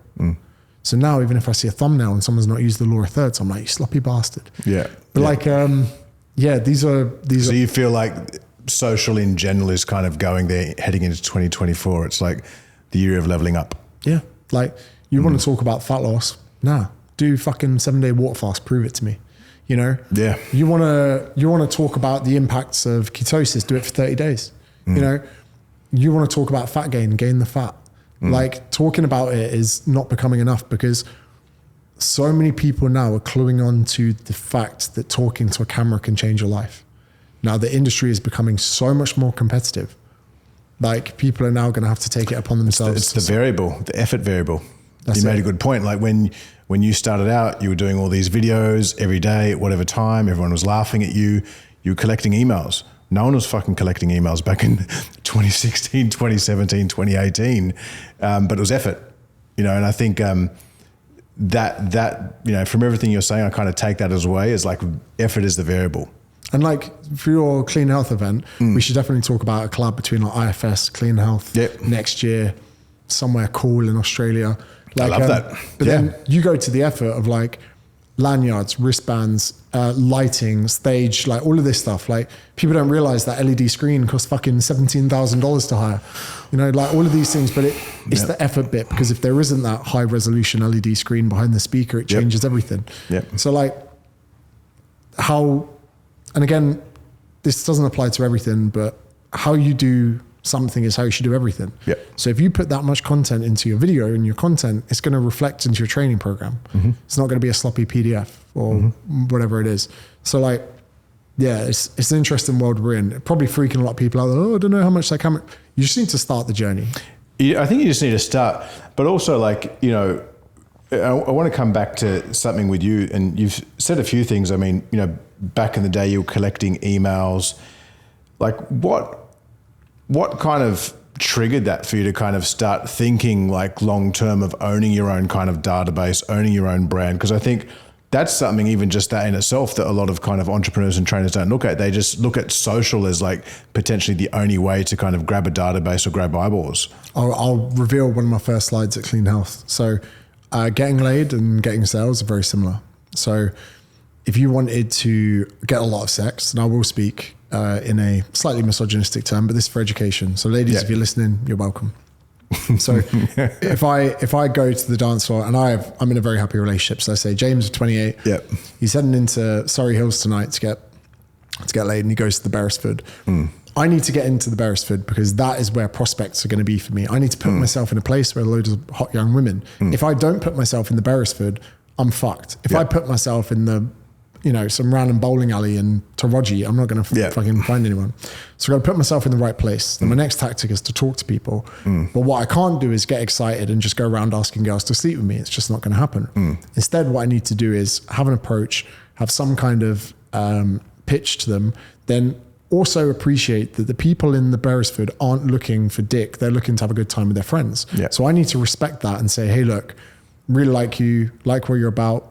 Give me the opportunity to have your contact details so that we can continue to communicate away from the Beresford, because I want to respect that you're here with your friends doing something. 1 in 100 might say yes when you say, do you want to come home with me? That's the problem. So then some people think, okay, I just need to go to the Beresford, talk to 100 girls, go with the first one that goes home. But really, you spending time there and chatting to 20 women and getting 10 numbers means that come Monday morning, you can message those 10 women to arrange dates. Now, out of the 10 that go on dates, you'll probably sit down with 6 of them. And out of 6 of them, 2 will be mental, and you end up walking away with 4 of them, whatever. It's a better conversion rate than 1. So exactly. So like, and you can't get, you know, disheartened at any part of the stage. instead of thinking about dates, like, whoa, don't fucking think about dates, mate. You haven't gone to the Beresford yet. Go to the Beresford. How many numbers did you get? Oh, I got 4. Well, fucking get 5 next week, all right, mate? Then every time you start talking to people, your chat will get better. Every time you start arranging dates, your WhatsApp skills will get better. Every time you go on dates, your ability to close and convert will become better. Then every time you convert, you'll become more experienced at managing clients. Then, you know, should that person enjoy their experience, they'll become a returning client. Then it's renewals. And, you know, like so many of these processes you can relate to dating. So it becomes actually a lot less scary for coaches when you say face to face, right, you're going to walk the floor, you're going to talk to a certain amount of people so that you can get a certain amount of consults, up a certain amount of consults you get. And once you get them to the consult, your success rate is 100%. Astronomically bigger. So really the majority of the hard part is the top part of the funnel, talking and booking. But when it comes to online, you know, I pissed myself off the other day. I did a video about a Black Friday offer and I told them to click the link in my bio to buy it. And I went against everything that I said. Hey, go from social media to closing a sale. And what I did is I went to the dance floor and asked people to fuck. And our sales were terrible because of it. I tried to bypass the funnel. Instead, should have run pre-sales, should have got email addresses, should have made it exclusive to that sales funnel to say, hey, we're running a Black Friday offer. I'm not telling you what the fuck it is. Join the email list. It won't cost you anything. I'll let you know about it in 12 hours. Then I should have sent an email marketing email to them. Probably done actually its own list where you give them the option to unsubscribe. They're either interested or they're not. Boom. And that isn't too abrasive. It's not too harsh. I've got something of value. I think you have a problem. If this doesn't work out, it's one email, 14 seconds of reading and clicking unsubscribe. I feel like considering that I've spent the last 7 years building this business, we have a good exchange here. And if you still think that's an unfair deal, then join someone else's program. So like there has to be that kind of way that you look at that sales process. But even sometimes I fuck up on it. But the email effect, I call it, is people respect emails, right? If I go for a piss in this podcast, you might check your, Insta DMs, but you're not checking your emails. The emails, you're going to get your laptop out. Which if you need to, by all means. There's a nice bathroom here. I'll check it out in a bit. So but the people respect their email time. And when they do their emails, they're paying their electricity, they're paying their, council rates, they're doing this, doing that. Amazon reminds you of the thing you left in the basket. So then when an offer for personal training or for coaching or whatever comes in, when we spoke before about the behavior of that person and the mindset they're in, they're actually in a very serious mindset to buy. So that's why, and I kind of appreciated that earlier when I actually sit down to do my emails, I put my wallet next to the laptop, phone wallet. It's there. Get my credit card out, type it in if it need anything. So like people do a disservice just trying to sell straight to the person without doing that. It's a good way to look at it. I mean, it's the nurturing. It's the nurturing effect. I think, too many trainers or people online, they just go straight for the kill. It's like, hey, nice to meet you, let's fuck. Rather than fancy a shag, rather than, hey, nice to meet you, what's your number? And I think you've done that really well. But one thing I want to touch base on is this, right? New tonic. And so I think one of the things that I took away recently from your launch on that you and Chris Williamson done, it's obviously the first online or first product that you put to market after, 7, 8, 9, 10 years building your brand. Why now? So, because just to quickly jump in, the whole concept of delayed gratification, you could have done this 5 years ago, but you chose to just continue build and build and build. What led to doing it now? I think several things. So first of all, I would say I was very hesitant to ever branch out into products. And for a fitness person, everyone thinks supplements. And I've never really loved supplements. I take creatine, I have to force it down, whatever. A lot of the time when I take lion's mane or any of these things or Tonka Ali or whatever, I end up doing the pills for 4 or 5 days, then I just never do it. But then that's at least 1 out of every 3 people that do supplements. If you come to my house, you walk in and there's a crate, a year ago, there's a crate of Monster on the side because every day before training, I'll crack a can of Monster and go to training. Or Ghost or whatever it is. Or when I lived near an Easy Mart, I would go get a big bottle of water and an energy drink and go to train. And I didn't even realize that I became in love with energy drinks and the idea of priming myself for something. Or when I sat in a cafe, I would have coffee and caffeine the fuck out of myself to get work done. So then when nootropics came about, I was always interested in them, but the idea of selling pills was like, man, I don't even fucking like pills. And this is another thing, right? I feel it's quite fraudulent in some sense because I have a coaching business, but at the moment I'm being coached by a strength coach in America. I'm not even using my own business. Okay. That's not any disservice to my business. It's just that because it's mine, I almost feel like I think I can get away with not doing the sessions, or, oh, it's okay because it's mine. So I got this strength coach in America who fucking, like, he does a lot of MMA grappling athletes. Okay. Sent me the hardest sessions, but it's kind of excellent. And then my book. So like so many of the things I sell, I wouldn't go to war with myself because it's mine, right? But when it comes to this drink, which is part mine, part of the people, I could sit here and debate you about why these are great for ages. Whereas like, I look back and I'm like, wow, this is something that actually just isn't important to me on like a seasonal basis or this or that. I'm like, everywhere I go, I want these. Today we had a podcast, I bring a cool box. Before I go to training, I take some before I record content. I get back home and I'm doing an edit, I have one. So much of my day is about priming myself for productivity, and like, You do it whether you had a social account or not. Yeah. And I think that a lot of other people do this as well. So tapping into those is going to be a very exciting prospect, because like, we don't realize how much we are priming ourselves for different activities, whether it's a pre-workout for the gym or whether it's, taking magnesium, putting an eye mask on for bed or whatever it is. We actually go through the day priming each other for it. So when I was proposed by a company in the UK that they actually came to me almost every single year, I want to do creatine. I was like, nah. Want to do whey protein? Genflow? Yeah, Genflow. I was like, nah. And then they were like, oh, can you come meet us? And they were like, productivity, what is this space? And they said something, they go, we feel like productivity could be the next fitness. And when they said that, I went, I've never related to something more in my life, because 100%. If I'm 5 kg heavier or 5 kg lighter, fitter or lighter, I actually don't care that much as long as I feel good. But the one thing that will really fuck with my head is if I've not been productive, which is one of the reasons I barely drink anymore. So I was like, wow, fuck, productivity is actually one of the pillars of whether or not I'm happy or not. So then I was like, okay, we need nootropics. Spoke to their little scientist geeks. And then Chris Williamson said to me and Luke, he was like, I want to bring out something in nootropics. And we were like, whoa, we're in the infancy of something. So we all come together. Okay. But credit to Chris, right? Chris sometimes can be so intelligent that it's like working with a robot. And like, I'm like, mate, that's not how you interact with another human, all right? He'll be like, we need some more. He'll say what he's thinking and realize he hasn't constructed it in a sentence properly. So then they send the flavors over, and I'm not going to lie to you, I'm a bit of a basic bitch with flavors, right? Oh, Jesse, you got to grab one of the new flavors for us. Oh yeah, the tropical, please. If you could pick the shorter white can, if possible. The shorter one? Yeah, please. That one there. Go on, you have to try this one. Okay, all right. Yeah, I mean, look, fuck, if so this one if you ever need out, someone to market it in Australia, I think this I'm your guy. I think this one goes out next week. Yeah. So have a taste. What do you think? Oh wow.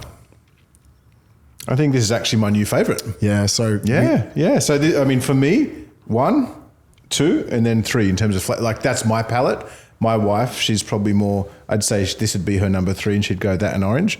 And then I think it was Gavin. Gavin, one of our head of education and product, he likes the orange one. I think so. Orange. I go through phases because I drink a lot of them, but this one I want to call it the white monster killer. So we sat down and we were like, "What flavor?" The second one was nicer. What flavor is white monster? We thought, and I was like, "Do you know what? I never even thought what flavor is that." Yeah. But then when we got the flavors through, we tried the different variants, and I was like, "Oh yeah, it's quite nice." And Chris was like, "This is fucking disgusting," and I was like, "Whoa." I was like, "Mate, are you all right?" And he, even in the video, he's like, "We cannot go to market with this one," and I'm sitting there going, "I signed that one off." I was like, V5. I thought it was quite good. Yeah. So then Chris was like, "Fuck this! I'm flying to the UK." Luke was like, "I need you back to the UK." So I was like, "Okay." And we went to Liverpool. We get in the same room together, and they literally had the scientists in the next room. And they just keep bringing us shots. But having Chris next to me, he was like, actually being able to have the conversation between us. I was like, okay, that's too full. This is this. We had maybe 65 cans of the competitors in front of us. Then having ours, a sip of theirs, a bit of this. Finally, like, we were in there for like 7.5 hours doing these fucking tasting, whatever. And we signed off 3 flavors. Then it would be weird if we did a citrus, an orange, and then, or like if we did the tropical any earlier, it would have felt weird bringing orange out after. Yeah. So tropical is probably most people's favorites, but it's very interesting. So you found that just with sampling behind the scenes? Yes. And then we've got one more flavor we've signed off in the future. But yeah, help yourself. Help yourself. Do you want one? Do you want one? Yeah, help yourself. So then we have all of these tied up in stock. But one of the interesting things is, right, the day we launched it, I was very excited, and a few people were dickheads in the comments. And I saw that, yeah. But the thing is, right, so far, every can that I've drunk has cost me about $2,000. So this isn't a product that was created that I just endorse. I've had to put my own money into it. Yeah. So I'm nearly at a $500,000 investment for this. I'll tell you about this on the podcast. So then when we bring something out and people are like, oh, you fucking sellout, I'm like, I spent more on 2 cans than you earn in a month. Like, don't fucking, and it really annoyed me. And I had to sit there and be like, relax. But it's also strange in the fact that we do our first one, we were profitable, but then to scale at the scale we want, and Rhodiola Rosé has to be farmed, and it's like going extinct. We had to put in this massive order. So they were like, okay, we're going to need to put this order in now before we've sold tropical. So then my net position went even lower, but we're all at this risk. And then I was sat there going, if this business continues to expand, I could be years away from turning a profit. People don't realize we have a TGA based like pharmaceutical supplement company as well. I was mentioning this to Luke actually, and with some of the ingredients, you can be up for exorbitant amounts of capital just to secure the supply chain demand. Then not only do you have to bring that in, you then need to hold it and hope that it sells. And if it does sell quicker than possible, then you need to recirculate the orders. So it's like people don't realize that to do something like this, and I was like really impressed with the way that you guys like pre-launch it and launch it. There's so much time and money that goes into it. It's not like, oh, all of a sudden I've sold out, I've made all my money back. It could be a lengthy process. Especially in winter, the time difference was so fucked. I'd be there at 5 a.m. going through fonts, can designs, colors, like all of this shit. And like, it got to the point where I was almost dreading having to fucking launch the thing. But then when I had the first can a few months ago, I was like, oh fuck, this is really nice. And I love the idea of having a product. But yeah, if, for instance, I've just made this online coaching course that goes over some of the concepts we've gone through today. Okay. But that is like 3 weeks of filming. And then the second it goes live, it will go into profit. And I'll be earning money from that as a digital asset. Whereas a physical product, although your potential for getting into that higher echelon of making incredible sales, like I say, it could take years to become profitable. Like the patience for something like that it's great because I love it. And I think that, you know, I'm hopefully going to Dubai in a few days. The US embassy have got my passport. And okay. Yeah, they're not being too responsive either. Oh no. But the fact that I can have a can on me all the time, and like if there's any people on the fringe, I can be like, hey, try this, or it's not even out there yet. It's exciting. I'm excited to launch in Australia. But then again, even the reason the cans are different heights is in America, you've got to have a different can size, you've got to have different print, you've got to have different things on the back. For us to bring it to Australia, we have to have that little 10-cent icon on the can. You've got to get the recycling stuff. Then we've got the legality of the nootropics and all these formulas, the caffeine content and of the can. TGA. So like people are like, oh, why haven't you got it here? I'm like, oh, pulling what's left of my hair out. I'm like, but no, it's an exciting project. I really like it. And like, even the fact today to come along and nick my Mrs.'s dad's call bag just to like bring some drinks to whatever I'm doing. Like, because if we'd never done this, I probably would have brought a can of Monster. So like, it was something that I did anyway. What advice would you actually give to like, because I can look back and kind of see it's like you've built the following, the trust, and it makes sense, especially if it's something that is part of your life that you would do anyway to kind of, as you've done, you know, put your own money and time into doing it. What advice would you give to, whether it's a trainer or entrepreneur that wants to like launch their own product? Like, because it is like, to your point, it is very different launching a physical product compared to an online product. You know, my core business is all online, so I know that space very well. You're right. Once you build it out, it's profit, right? I would say to people kind of counterintuitively, don't be afraid to have partners with equity. Like some people... Some people are like so afraid to give up their business. When I started working with other James at the academy, I didn't make him an offer. I said, how much do you want? He was integral to me. He was integral to my business. My business wouldn't work without him. So then I said to him, how much do you want?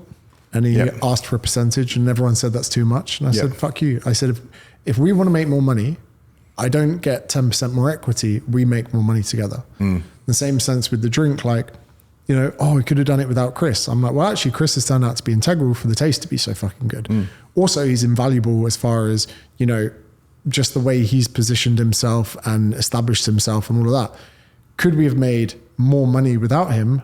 Maybe, but I would almost rather make less money with more people. Like they say, faster alone, further together. 100%. So like, that's probably the main bit of advice I'd say. If you don't mind me asking, like across your different businesses, how many partners do you have? 3 now. So Luke and I, all my events are Luke and I. Publishing is Luke and I. Luke's the silent 6'5" partner that stays off the camera. James Smith Media, so any of our income that comes from like YouTube or any of that, Luke and I. James Smith Academy, James and I. Okay. And then Newtonic, Luke, myself, Jen, Flo, and Chris.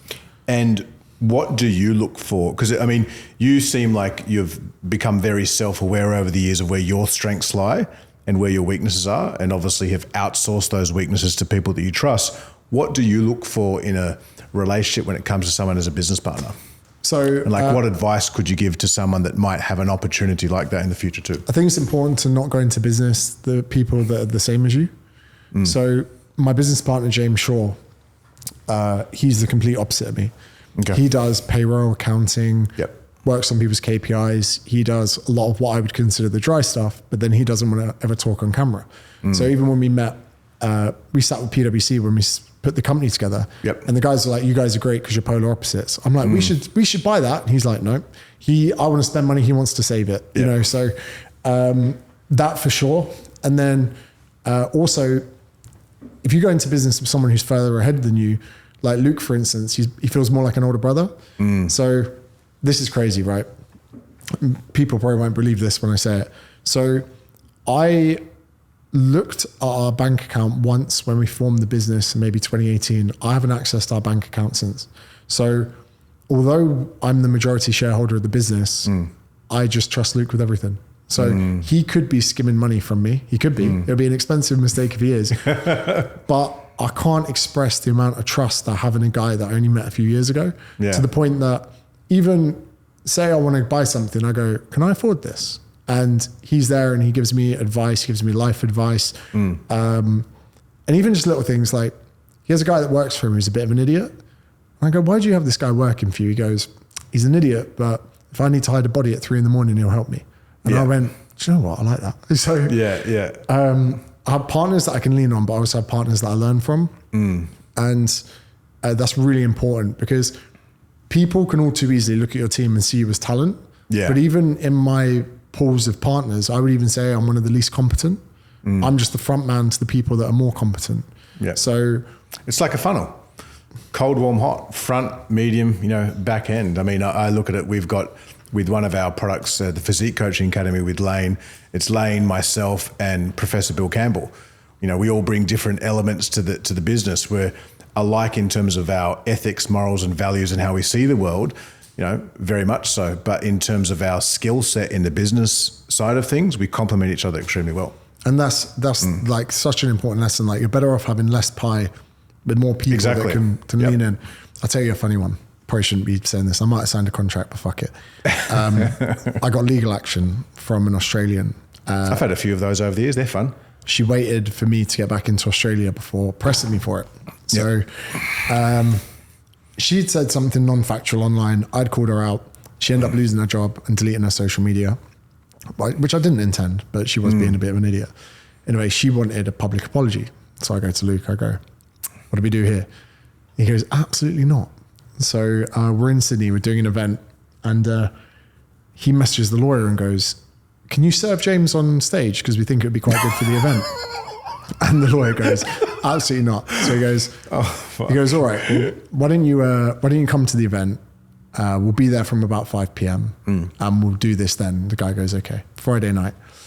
It's like 11 p.m. and I look at Luke and I go, did you meet the lawyer? And he goes, of course I didn't fucking meet the lawyer. And I go, where is he? He goes, he's probably still outside. And I said, why? And he goes, well, this is going to be billed to the person that's suing you.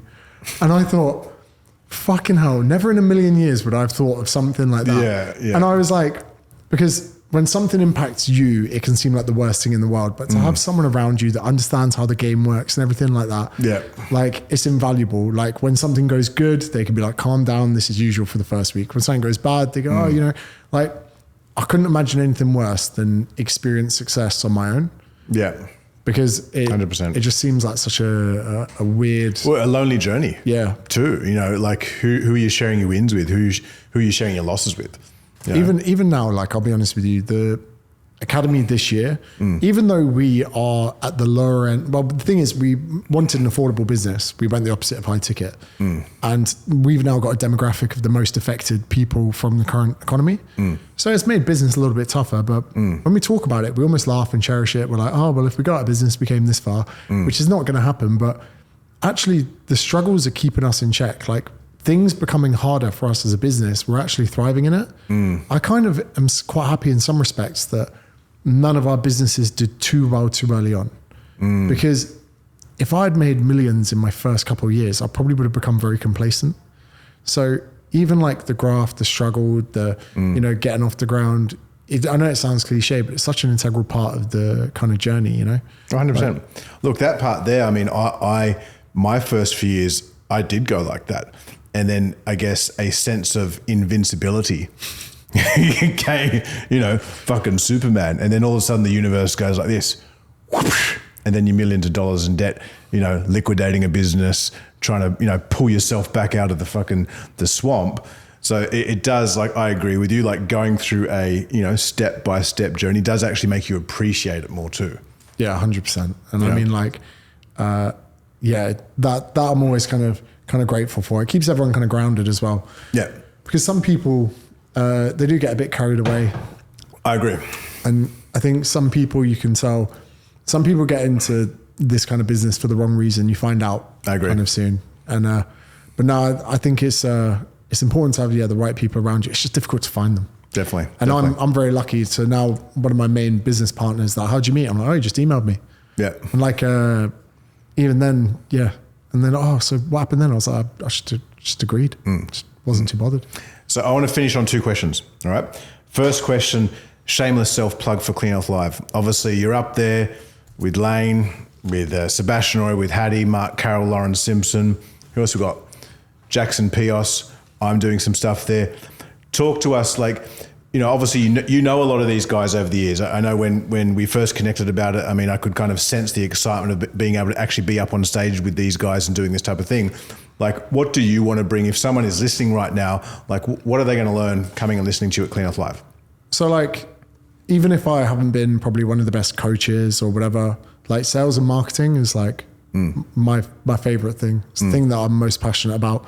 And I like to say that I have a delivery method to really get people to understand things. Like even if you were to look at my fitness content, there must have been a point for some people where they go, oh, I never thought of it like that. And that's the way I want to approach the real fundamentals of sales and marketing. Like even similar to that kind of sex analogy, it would be like 2 days of not just an hour and a half of that, but then I want to give up my time to anyone over the weekend for ask me questions, challenge me, you know, interactive Q&As, even at the bar, whatever it is. Like, but not only that, but the other people that are speaking there are people that I not only learn from, like, for instance, anything that's kind of on the edge, I go to Lane for all the time. Yeah. Not only that, I rip off his content, but I still quote him in it. You know, half my YouTube videos have got quotes to studies that Lane put on his. No, Hattie, Lauren, Mark Carroll's done exceptionally well. He has. Like, I look at Mark and go, that guy is a better coach than me. And I like being able to go that. Same with Sebastian Oreb, like Baz as well. I trained with him even just a couple of months ago and he helps me so much. But the beautiful thing about this is, like, you've created a lineup of people that aren't just there for that time in the limelight on the stage. They're people that if someone goes, excuse me, Lane, can I just ask you about this? They're onto it. Oh, they're here to serve. You know, all of them are here to serve. I think, you know, this year's event, everyone was there, and it's like, for the students that were there, it wasn't just the time on stage. Like, they were sitting in the crowd. They were sitting there on the lunch tables. They were engaging and you know, asking questions and being interactive with the students. I'll put this one down the lens as well, right? Yeah. Your most expensive ticket, was it 1,000, 2,000? 2,000. 2,000. Yeah. There'll be 50 of those. That's it. So the average person would only need to acquire 2 clients to pay for that within a year. which is a business deductible cost. Yep. So if you only came to my talk and not anyone else's, and you were only able to acquire 2 new clients, you would see a return on investment within a year. That is worst case scenario, that it won't cost you anything. Best case scenario is, I've had $1 million idea from a £7 book. Like, you can't stress the importance. There might be that one thing at that event that just sets alight your business. And like, it's just getting in the room. How many people, right? If you're watching this on YouTube or on Instagram or whatever, you would never leave the country without creatine because it gives you 10% gains. Yep. Why would you not go to a course that could give you way more than 10% gains to your business? You know what I mean? Don't leave your creatine at home, but I might not go, whatever. And if you're coming on your own and you're scared, so is everyone. I think that's what people forget. Like, even like all of the people that we've got presenting, like Lane, every single one of them, and I didn't even realize until we spoke today, just the amount of stuff that you've done over the years too, which it's no surprise, because if I look at anyone that has built up a brand and built up a level of success, not just in fitness, but in any industry, they're always reinvesting into the most important asset, which is themselves, right? But all of these guys, it's funny, like Jackson Pios, right? He's built up this, he's a PhD in sports nutrition. He's built up this amazing business and empire over in Bali. He actually used to attend Sebastian's workshops 8 years ago as a student. And then 8 years later, he's on stage. Mark Carroll, he was our head coach at our Clean Health Gym, right? I remember. He was our head coach at our Clean Health Gym doing 50, 60 sessions a week 6 years ago, right? Lauren Simpson was in corporate six years ago and stuff like that. So I think it's all of those people in the room they've practiced what they've preached in terms of their mindset towards leveling up and serving their clients. And it's very easy for us to paint the picture that people got lucky. What I try and do sometimes, I look at Lane's old videos. 10 years ago, he was doing this. Still in front of a camera. Yeah. He had medals in the background. Not too sure about that. Yeah. But either these people on the lineup are incredibly lucky, or they have a system for success that they've utilized themselves that they'll be happy to share on the weekend. Agreed. So it'd be the biggest disservice to your business if you don't attend. I'm excited, man, and we're very grateful to have you obviously coming out, man. I'm excited to listen to you more there, especially on day 3 when we've got the intimate group and like can kind of really get into things. I think it's going to be awesome. It's good. I've made my life very boring but happy where I live, and then coming out of it for a weekend of carnage, I love it. Yep. And then by the time the weekend's over, I'm ready to be an introvert for another 2 months. Yeah, I hear that. So talk to me, heading into 2024, what's new for you? I know that you're off to Dubai in a few days. I see that you've got this tour in the States and Canada. Yep. Too, although they got your passport. So so got that, then go home, see my family for a bit. Yeah. Then when I come back in January, I'm just going to hunker down, start writing again, start producing more content. Okay. I want to get to 1 million subs on YouTube next year. Where are you at now? 315. Okay. So, but nearly doing, like when I'm actually at home, I'm doing about 1,000 subs a day, which is still fucking insane. And like, even though there were some shitty comments on the launch day, it's mad. After the launch video went out, which I didn't really like, I went live, and every day there's comments going, I just bought a case, just bought a case, just bought a case, just bought a case. Like, so yeah, I want to get to 1 million subs purely just to flex. I'll get the gold play button, and then every that'll be in the background videos. Every big thing that I've wanted, I've got it and felt incredibly numb. When I got to 1 million followers, I was like, oh, is this it? Then I did it on TikTok. Oh, is this it? I came back from training and I'd say to my housemates when I lived with them, I just got 1 million. They're like, we don't care. I was like, oh. Then I got my silver play button and I was like, oh, don't care. Yeah. So I can't wait to get the gold one, go home, put it on the shelf, not care about it, and then set the next site as 10 million and, be disheartened for the next 5 years trying to get there. But